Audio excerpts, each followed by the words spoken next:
días, bienvenidos a Conexión Ciudadana, una producción especial para Red Habla. Ustedes saben, estamos aquí cada 15 días desarrollando diversos temas que tienen que ver con la democracia, y hoy vamos a hablar sobre un tema que no forma parte de los discursos programados, de los temas que se discuten diariamente en la agenda nacional, y es hablar sobre derecho a la ciudad y su influencia aterrizado a la política dominicana. Para ello contamos con la participación del arquitecto urbanista Marcos Barinas, y me acompaña en la co-conducción el economista Abel Won. Muy buenos días, Marcos, bienvenido y muchísimas gracias por acoger la invitación. Gracias a ustedes por darme participación. Bueno, este tema, que es un tema para fijar el punto de partida, el derecho a la ciudad es un concepto que hace referencia a la necesidad de crear una sociedad, una ciudad en igualdad de condiciones para todos, es decir, que todos tengamos la posibilidad de disfrutar la ciudad en igualdad de condiciones. Es una apuesta sobre todo para todo ese proceso que hemos vivido en los últimos años, que ha ido privatizando los espacios públicos, y cuando se habla de derecho de la ciudad hay sobre todo una apuesta para recuperar los espacios públicos y crear nuevos espacios públicos. En ese contexto, teniendo en cuenta que en Occidente la mayoría de la población mundial vive hoy en ciudades, ¿a qué nos referimos puntualmente con este concepto del derecho a la ciudad, y cómo vemos esto aterrizado a la realidad de la política dominicana y del urbanismo dominicano? Sí, bueno, sobre el tema del derecho a la ciudad, es algo que uno tiende a hablar constantemente de ese concepto. En el caso de Colombia, por ejemplo, está en su constitución el tema del derecho a la ciudad, como en otros países donde en realidad el término existe como una figura formal. En nuestro caso, existen pocos elementos dentro de la Constitución donde tú puedes intuir o implicar que existe la idea del derecho a la ciudad. Bueno, por ejemplo, cuando se habla del derecho al medio ambiente, que está implícito. Sin embargo, quizás lo más importante antes de entender el concepto insertado en una estructura oficial está el de a qué nosotros le llamamos ciudad, para poder entonces establecer a qué estamos estableciendo algún tipo de derecho. Ya hace mucho que nosotros no podemos hablar de una ciudad de Santo Domingo. Ya la ciudad de Santo Domingo no se puede entender ni siquiera en términos urbanos, y hay que entenderla en términos territoriales. ¿Cómo es eso? Y la complejidad que está creando este territorio, no solamente en términos administrativos, sino también en términos de las políticas urbanas o territoriales que la deben de alguna manera regir, está creando que sea necesario incluso crear figuras nuevas de la definición de lo que nosotros somos como territorio. O sea, Santo Domingo fue Santo Domingo, ciudad de Santo Domingo, digamos, en la época de las colonias hasta la época republicana. Ya cuando se crea el Distrito Nacional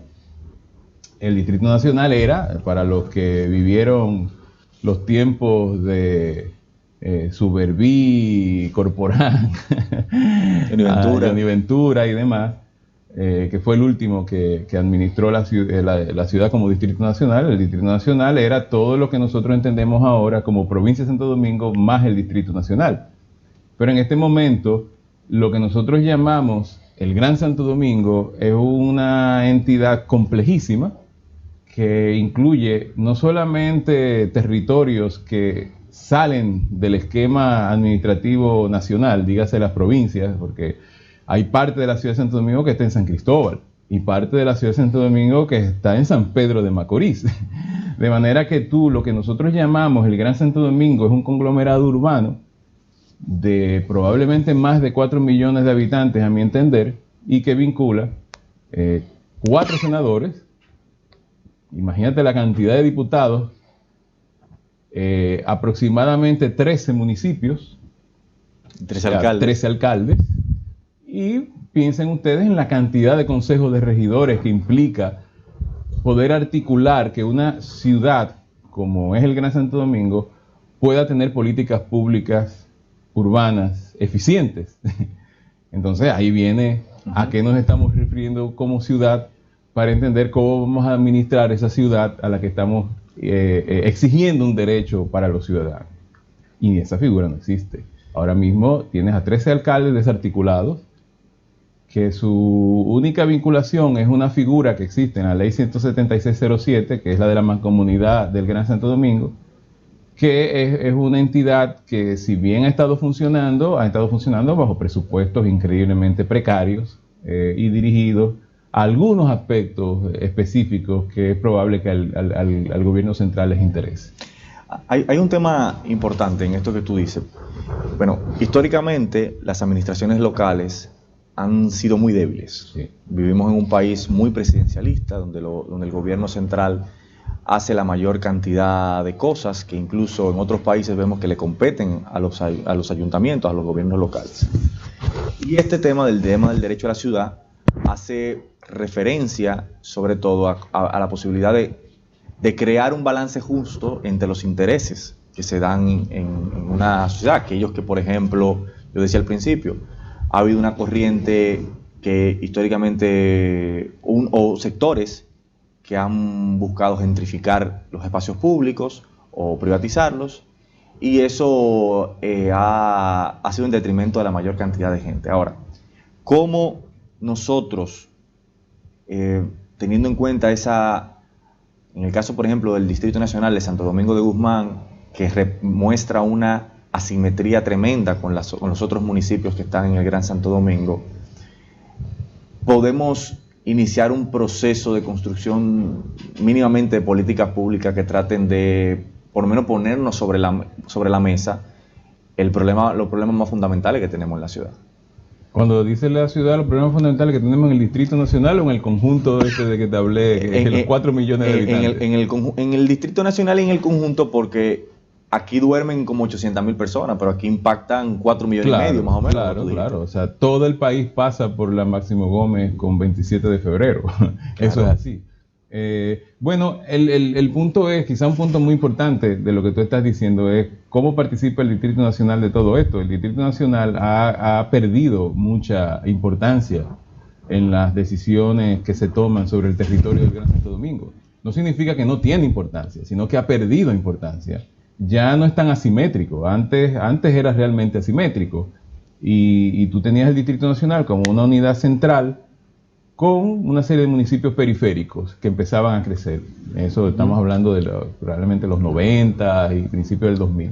Pero 20 años después, ya tú tienes municipios como Santo Domingo Este, que ya a estas alturas debe tener más población que el Distrito Nacional. Sí. Y si te pones a analizar la inversión que ha estado haciendo el gobierno central en Santo Domingo Este, probablemente que sea más alta que la que se está haciendo en el Distrito Nacional en los últimos años. De manera que la participación del Distrito Nacional hay que verla no solamente como se creía antes, como capital es capital, ¿verdad? Y la gente cree que la capital queda entre los ríos. Todo lo que está más allá del río Jaina, del río Isabela y del río Sama son como las murallas coloniales. Fuera de ahí es como la vida salvaje. No es así.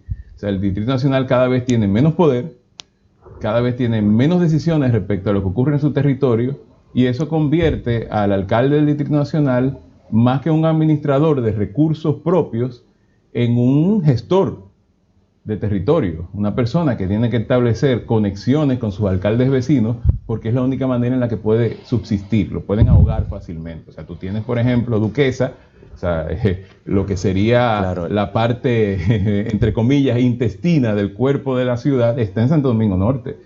El día que le cierren Santo Domingo Norte al Distrito Nacional, el Distrito Nacional se consume. Que tú has dicho, si yo fuera el alcalde de ahí, yo tuviera más poder. Yo sería poderosísimo. Si vienen y te cierran el aeropuerto, ¿qué pasa con la ciudad de Santo Domingo? Si le ponen restricciones al aeropuerto, el aeropuerto está en otro municipio.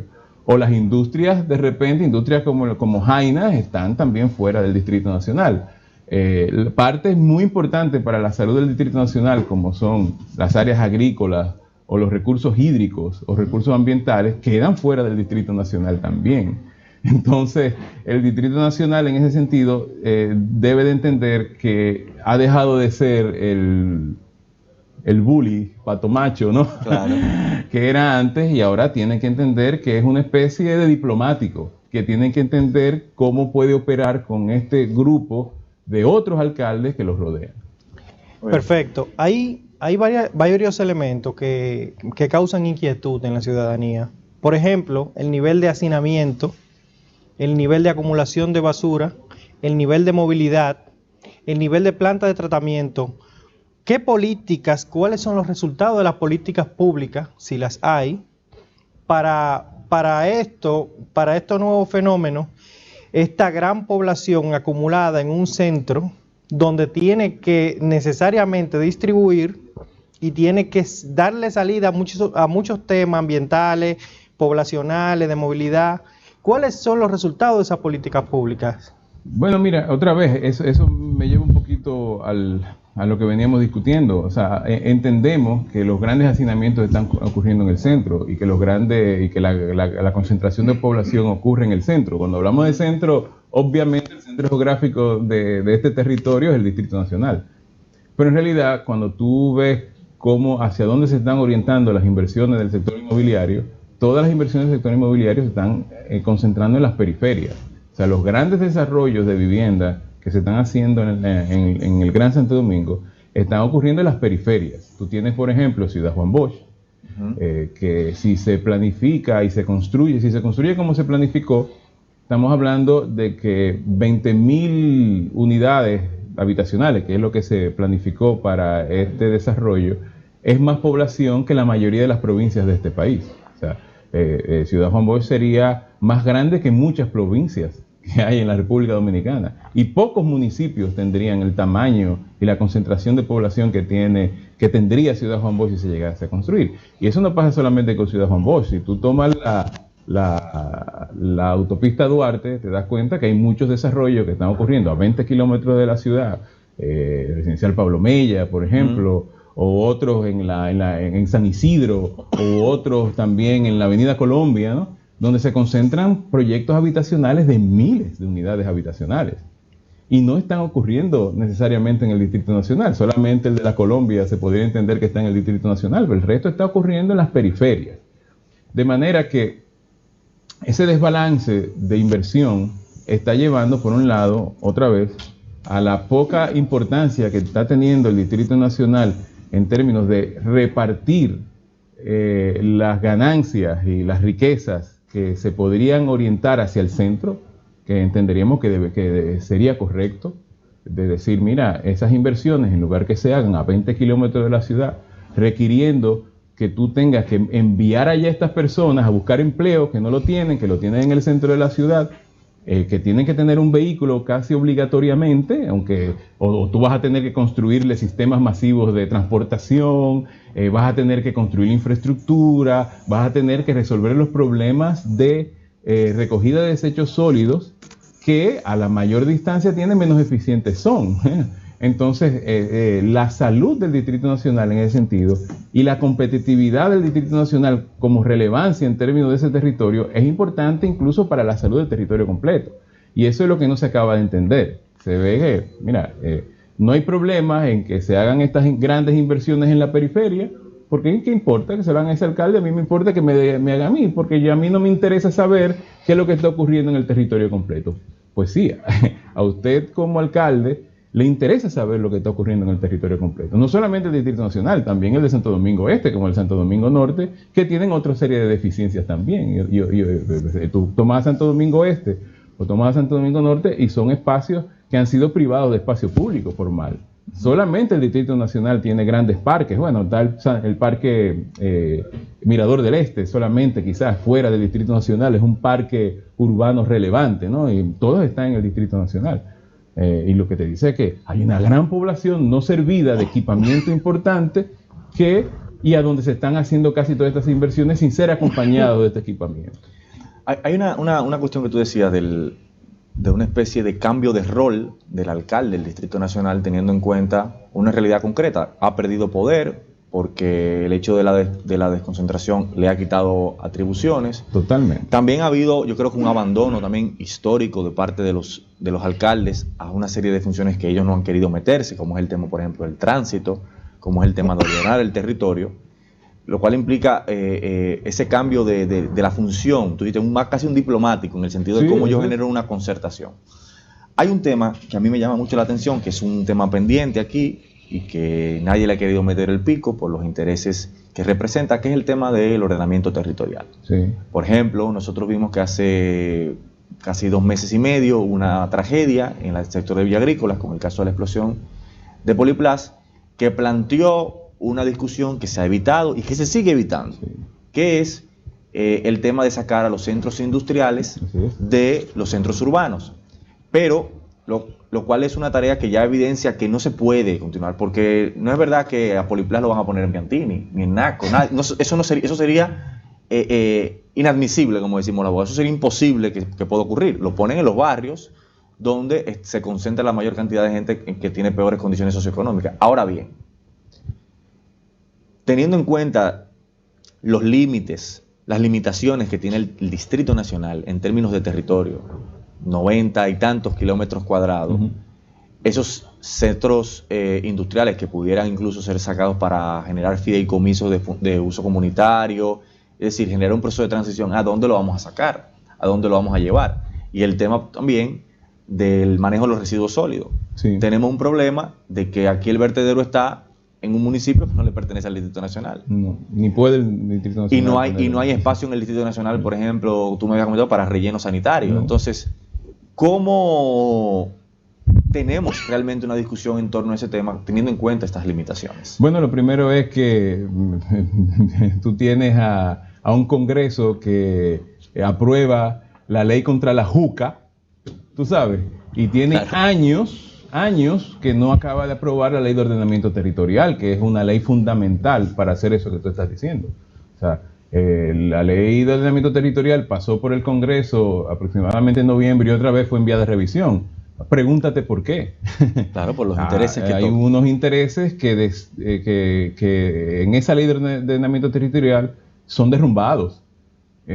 Uno es la definición del urbano. No hay una definición del urbano. Y la mayoría de las normativas que establecen esas regulaciones para que no operen esas industrias en sectores urbanos, que lo dicen las normativas. Dice, lo que pasó en Poliplas, eso está clarísimo en la ley de hidrocarburos. Dice, no puede haber una área de almacenamiento para uso propio a 1 kilómetro, o no puede haber una estación de refinería o de gasolina o dispensadora de gas a 1 kilómetro de un centro urbano.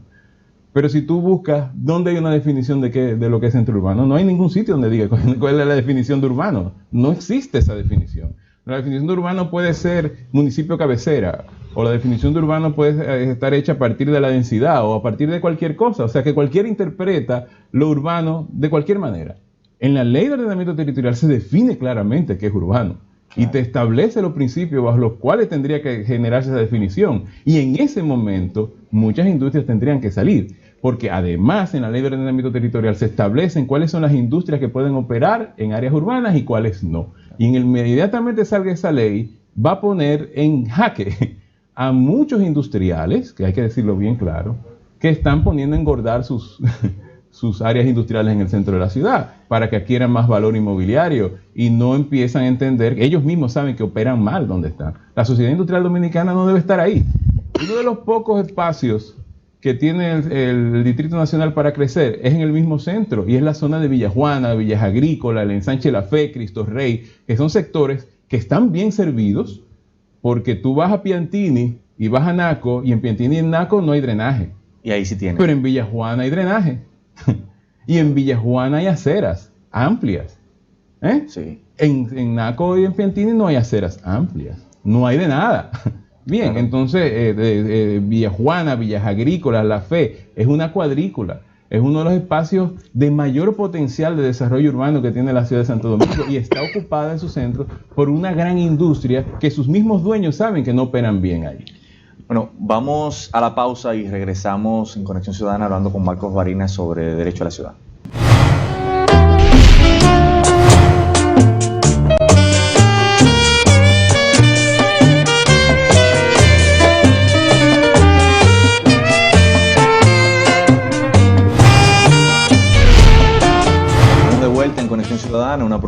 especial para Red Habla, la red social, y estamos hablando de derecho a la ciudad y política dominicana con el arquitecto y urbanista Marcos Barinas, y me hago acompañar del economista Abel Wong, quien está co-conduciendo esta entrega.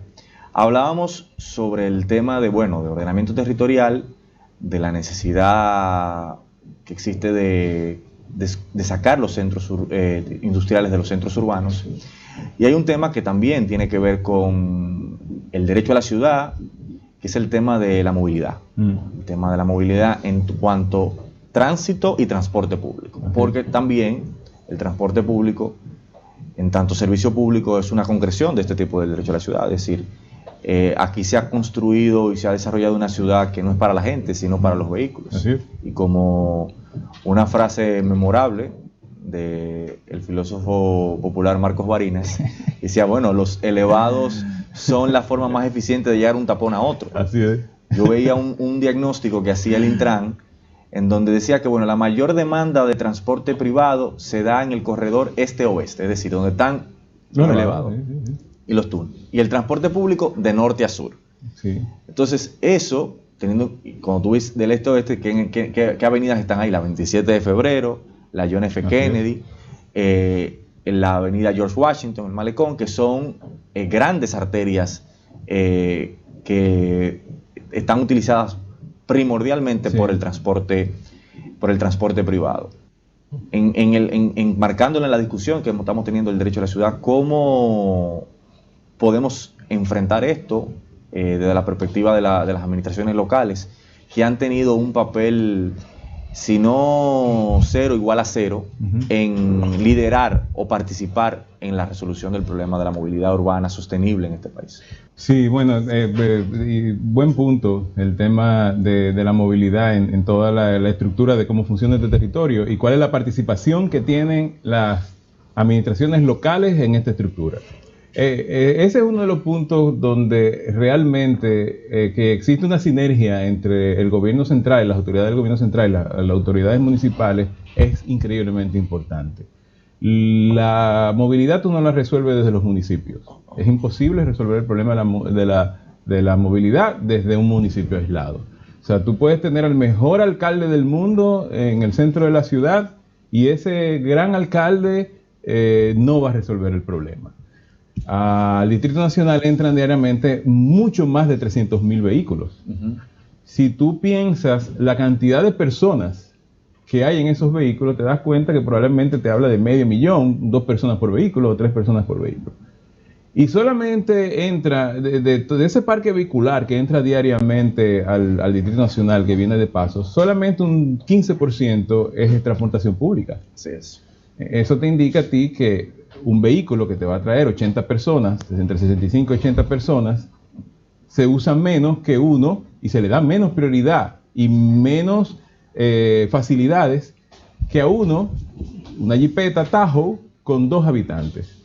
Entonces, ese sistema que atraviesa la ciudad de Santo Domingo y que es la culpable de las consecuencias que tenemos ahora, lo que es la ciudad de Santo Domingo ahora en términos de movilidad, es culpa de una política urbana que se implementó hace 20 años, porque todas las políticas urbanas tienen una edad de implementación de 20 años. Lo que es la ciudad hoy es consecuencia de las políticas urbanas que se tomaron hace 20 años. Hace 20 años, ¿dónde estábamos? Teníamos las rotondas, no teníamos los elevados, los túneles. En 1998, en la administración de Leonel Fernández, había transportación pública por la 27 de febrero. De hecho, por eso surgió la MET. Claro. La Autoridad Metropolitana de Transporte surgió como una entidad que iba a proteger esos carriles exclusivos de transportación pública de la ONSA que iban en dirección contraria a la de los vehículos. Y era un carril con prioridad. Eso se llama Priority Bus, se llama en términos técnicos. Y en 1998, por una disputa que hubo entre Diandino Peña y Hamlet Herman, vino una inflexión importante en el destino de esta ciudad. Se eliminó el carril de la MET y se apostó por los elevados y los túneles. En ese momento, la ciudad de Santo Domingo, liderada por una visión global que venía del gobierno central, apostó por la transportación privada y no por la transportación pública. Y eso lleva a que, si tú calculas desde el 98 hasta ahora, el parque vehicular de la República Dominicana ha crecido casi 3 veces. Así es. Bien. Y el tamaño de la huella... El financiamiento privado, por ejemplo, los vehículos privados. El tamaño de la huella de la ciudad ha aumentado en más de un 30-40%. ¿Por qué? Porque tienes esa red central que le dijo a las personas, si tú tienes un vehículo, tú puedes acceder a donde tú quieras. Y le dijo a los desarrolladores inmobiliarios que tú podías construir grandes desarrollos inmobiliarios en la periferia de la ciudad porque la gente iba a tener carros para llegar. Y nos llevaron a este caos, ¿no? Porque la movilidad no es solamente tráfico. Tráfico son cantidad de vehículos que van de un lugar a otro. La movilidad tiene que ver con el tránsito de personas. No es lo mismo un carro cruzando el puente Duarte que un autobús. Claro. Y no es lo mismo la manera en que se articulan los sistemas de transportación masiva para transportar personas. Y ahora viene tu segunda pregunta para terminar, que es el tema de la participación de los municipios. ¿Cómo los municipios participan en esto? Un municipio no puede construir un metro, difícilmente en nuestro contexto, puede, pero en nuestro contexto es muy difícil un municipio puede embarcarse en resolver el problema de la movilidad dentro de su territorio. Pero sí un municipio puede crear las condiciones para que uno de los aspectos más importantes de la movilidad se dé en el futuro. Y uno de los aspectos más importantes de la movilidad se llama la accesibilidad. Y la accesibilidad significa que el transporte ocurre porque yo tengo que ir a algún sitio a buscar un servicio. Si ese servicio se ofrece donde yo estoy, yo no tengo que movilizarme en un vehículo. Si la escuela de mis niños está a 2 cuadras de mi casa, yo no tengo que moverme en un vehículo 2 horas, como me pasa a mí todos los días, para llevar a mi hija al colegio y devolverme a mi casa. Me toma 2 horas diarias hacer eso. 6 de mañana a 8 de la mañana estoy yo metido en un tapón llevando a mi hija al colegio. Si el colegio estuviera a 2 cuadras de mi casa, no habría problema. Si mi trabajo estuviera cercano a donde yo estoy, no habría problemas. Si el entretenimiento estuviera cercano a donde yo estoy, no habría problema. Pero pregúntate dónde está el trabajo en la periferia de la ciudad, dónde está el entretenimiento, dónde están los colegios, dónde están las universidades. Todas las universidades están en el centro del Distrito Nacional, por tanto, todo ese grupo humano tiene que venir al centro. ¿Y cómo viene? Si no hay transportación pública, van a venir en carros públicos o en carros privados. Entonces, un municipio tiene la capacidad de generar los ordenamientos de su suelo urbano para que esa posibilidad de accesibilidad a los servicios se dé. Y un municipio tiene la capacidad también de articular con los sistemas troncales que son establecidos por el gobierno central, definitivamente, los sistemas masivos de transportación, OMSA, metro, teleférico, lo que sea, diciendo, en mi territorio la gente puede caminar de manera segura y de manera eficiente a estos sistemas de transportación, y eso solamente lo hace un alcalde. A ver. Sí, tú entonces estás diciendo de una manera u otra que la ciudad está privatizada, Sí. porque los elevados, las plazas, los cruces, significa que se ha reducido la movilidad en términos peatonales y se ha aumentado en términos vehiculares cuando tú haces un túnel o un elevado. Eso significa privatización y que hay poca socialización de los recursos para las personas, para el derecho al transporte, el derecho al libre tránsito, porque realmente para yo cruzar de un lado a otro en cualquier avenida de los highways, yo tengo que desplazarme hacia un elevado para ver cómo, si yo soy una persona discapacitada que no puedo cruzar de un lado a otro, o sea, no hay movilidad peatonal en la ciudad. Sí, no, ni siquiera una persona con capacidad puede cruzar. O sea, tú no puedes cruzar la Kennedy casi en ningún punto. Tienes que caminar 300, 400 metros para poderla cruzar. Tú que puedes hacerlo. Sí. O sea, y eso lleva cómo tú conectas lo interesante el tema de la movilidad con el tema de la accesibilidad, que tiene que ver mucho con creación y recuperación de espacios públicos. Sí. Porque de alguna manera en el planteamiento que tú haces, si bueno, en la medida en que yo tengo los servicios en mi espacio de donde yo convivo, donde yo vivo, no tengo que transportarme. Así es. Y eso hoy, por ejemplo, en el caso de la circunscripción 3 es un tema de preocupación. La circunscripción 3 no tiene espacios públicos. No tiene espacios públicos. No tiene espacios públicos y... Cero espacios públicos. No tiene ni un metro cuadrado de espacio verde por habitante. Lo cual te plantea decir, bueno, en ese caso, ¿cómo nosotros podemos conectar? Tú decías, bueno, un alcalde o un municipio no puede resolver el problema porque es un tema global. El metro es una cuestión, es una gran obra. Pero en el caso concreto ahora mismo, por ejemplo, los sectores más, como se dice, desposeídos, tienen muchísima dificultad para acceder a un transporte público digno. Claro. ¿No pudiera los municipios, en este caso, por ejemplo, la Alcaldía del Distrito Nacional, garantizar transporte público de esa circunscripción 3, por ejemplo, a estos grandes espacios como donde están los grandes corredores de la ONSA, Sí. los metros, etcétera, etcétera? Claro, eso es lo que garantiza un alcalde. Tú organizas y ordenas el espacio público para que una persona que vive en su casa pueda llegar caminando a algún medio de transporte público. Porque tampoco es que, oye, no vamos a hacer Dinamarca en 4 años. O sea, nos va a tomar ser Toronto 20 años. Sí. Otra vez, nos tomó 20 años llegar a este caos por una disputa entre dos personajes. Y yo iba a uno que perdió. Sí. Pero nos tomó 20 años llegar a este caos. Nos va a tomar 20 años resolverlo. Y quizá más. No es 4 años. Entonces, estos barrios tienen aceras, que solamente hay que organizar esas aceras. Tienen transportación, o sea, la ONSA llega a los barrios de la circunscripción 3, pero la ONSA no llega a Piantini. No. Y Piantini no tiene aceras. No hay una sola acera libre en Piantini. Todas están llenas de plantas, de depósitos de basura, de rampas para acceder a los estacionamientos de las torres, y la gente no puede caminar por Piantini. Los parqueos en reversa que han quitado. Los parqueos en retroceso. Yo no entiendo cómo una persona puede invertir un centavo en Piantini y en Naco. Yo que sé algo de urbanismo, le diría a cualquier persona que tenga 2 centavos en el bolsillo que no lo invierta en Piantini y Naco, que son una bomba de tiempo. Es un lugar que no tiene drenaje sanitario, que no tiene aceras, que no tiene transportación pública cercana en ningún sitio. La transportación pública más cercana que tienen estos sectores están en la Kennedy, en la 27, en la Gómez, está a kilómetros de cualquier espacio donde vive la gente. Y dentro de poco, señores, todos, los ricos y los pobres, vamos a tener que recurrir al transporte público. Eso lo resuelve un alcalde, pero eso lo resuelve un alcalde combatiendo muchas sinvergüencerías. Y ahí viene el tema, no del derecho a la ciudad, que yo creo que es un concepto muy amplio. Claro, que te permite aterrizarlo concretamente en cosas. El derecho al espacio público es quizás un objetivo que desde políticas urbanas se puede lograr. ¿Qué significa derecho al espacio público?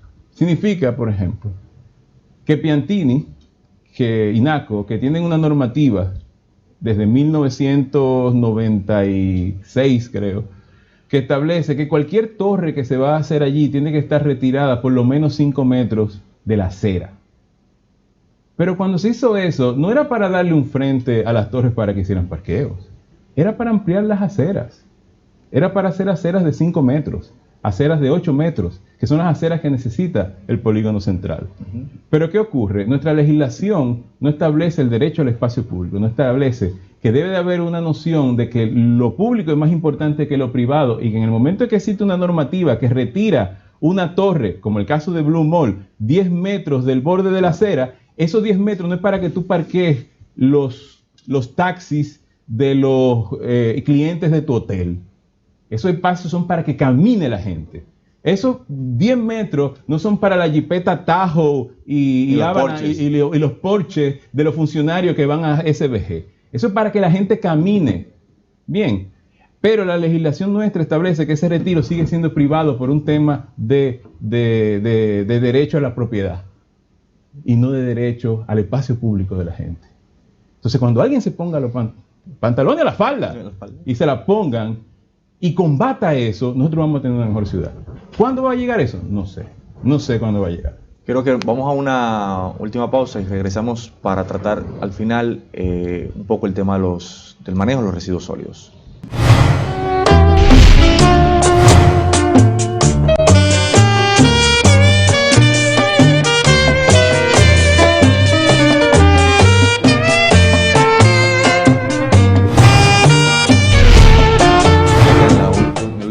bloque de Conexión Ciudadana, una producción especial para la red Habla TV, y estamos hablando con Marcos Barinas sobre derecho a la ciudad. Marcos, un punto que no termina de resolverse, que es el tema del manejo de los residuos sólidos. La administración anterior, sobre todo en el caso del Distrito Nacional, como otras, dejó una deuda millonaria que lo único que ha pasado en la actual administración es que se ha incrementado. Por ejemplo, en los últimos días había una discusión entre el Ministerio de Obras Públicas y la Alcaldía del Distrito Nacional, porque el Ministerio de Obras Públicas, que es como el gran alcalde de todo el país, ha comenzado a poner una serie de estaciones que ha llamado estaciones verdes para todo el tema del reciclaje, y la alcaldía no recoge esos residuos. El acuerdo era como nosotros los colocamos y tú los recoges, pero el tema es que no se termina de resolver el tema del manejo de los residuos sólidos y el tema de la basura en la ciudad de Santo Domingo, y lo cual se agrava. Hemos visto crisis con el tema del vertedero, hay una gran mafia en todo esto, el tema de corrupción con todo este tema. ¿Cómo en el marco de esta discusión podemos crear algún tipo de política pública que pueda cambiar el enfoque que hemos tenido, que no ha resuelto el problema? Bueno, sobre el tema del residuo sólido es un tema bien especializado, pues, que requiere que cualquier comentario que uno hace sobre él siempre va a tender a irse por una tendencia que alguien la puede rebatir. Pero lo que sí está claro es que la solución del problema de los residuos sólidos en el Gran Santo Domingo ha sido planificada ya hace mucho tiempo.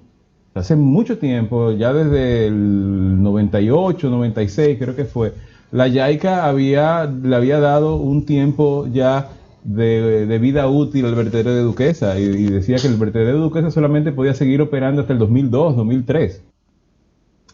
Y que había que ubicar un nuevo lugar que ya no fuera un vertedero, sino fuera lo que se llama un relleno sanitario, porque Duquesa es un vertedero. Hay un segmento bien manejado como relleno sanitario, pero no llega a ser un relleno sanitario.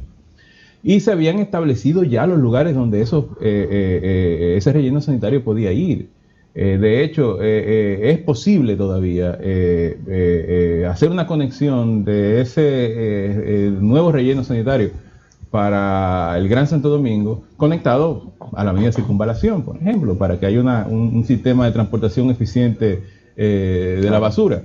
Y que en el momento en que se establezca dónde va, se puedan generar los elementos legales que permita que se convierta en un vertedero, digamos, en un espacio intermunicipal, congestionado, que no pertenezca a un municipio en específico, sino a un tema de cogestión. Al mismo tiempo, el tema de los residuos sólidos, a quien más impacta es al Distrito Nacional, porque todavía Santo Domingo Este, Santo Domingo Norte o otros de los municipios que están en el entorno siguen teniendo espacios libres que permiten la colocación de, si no rellenos sanitarios, por lo menos estaciones de transferencia relevantes, que en el Distrito Nacional son bien complejas poner esas estaciones de transferencia, porque donde quiera que tú pones una estación de transferencia en el Distrito Nacional entra en conflicto con alguna comunidad o con algún sector, que nadie quiere tener una estación de transferencia de basura al lado de tu casa. O sea, eso es obvio que no. Entonces, la que tenemos aquí está en Villa Agrícola, que está donde están... Oye, todo lo malo va para Villas Agrícolas. Ya que hagan un cementerio en Villas Agrícolas y resolvieron el problema, claro, ¿no? Amplíen el cementerio de la Máximo Gómez y agréguenle 12 cuadras más. Exacto. Ya, y ahí resolvimos el asunto, entierren a la gente ahí. Entonces, el Distrito Nacional tiene que establecer políticas públicas que se dirijan no a la recogida de la basura, sino a la disminución de la producción de basura. Es decir, evitarla. Evitar, no es que reciclar no sea importante, pero ya las políticas de reciclaje que fueron de mucha importancia a principios del 2000 y finales de los 90 han sido cambiadas a las políticas de evitar que se produzca el desecho, ¿no? Y evitar tiene una conexión con el reciclaje también, pero evitar es más importante ahora mismo para el Distrito Nacional que la capacidad que tiene el Distrito Nacional de recoger esa basura para reciclarla o para enviarla a algún lugar. Si el Gran Santo Domingo, no el Distrito Nacional, resuelve el problema de los desechos sólidos, con eso se está resolviendo el 70% del problema de los desechos sólidos del país. El 70%, el 60%, el 60 y el 70, no sé dónde anda específicamente, es la cantidad, la proporción de desechos sólidos que se producen en el país entero y se producen aquí, en el Gran Santo Domingo. Si se resuelve eso, estamos resolviendo un problema grave para el país entero. Ya lo que ocurre fuera de aquí es menor en comparación a lo que está ocurriendo en el Gran Santo Domingo. Y eso te dice, ¿cómo se hace eso? ¿Cómo se evita eso? ¿cómo se evita? ¿Cómo se evita la propensión de la basura, el reciclaje? ¿Cómo se evita? Bueno, ya las políticas de evitar la producción de basura, una tiene que ver con el tema de las industrias, de los restaurantes, que creo que en un momento tú estabas hablando de esto, sobre todo en el Distrito Nacional, donde la industria de restaurantes, de hoteles y de industrias menores produce mucho desecho. Y también está en los desechos domésticos.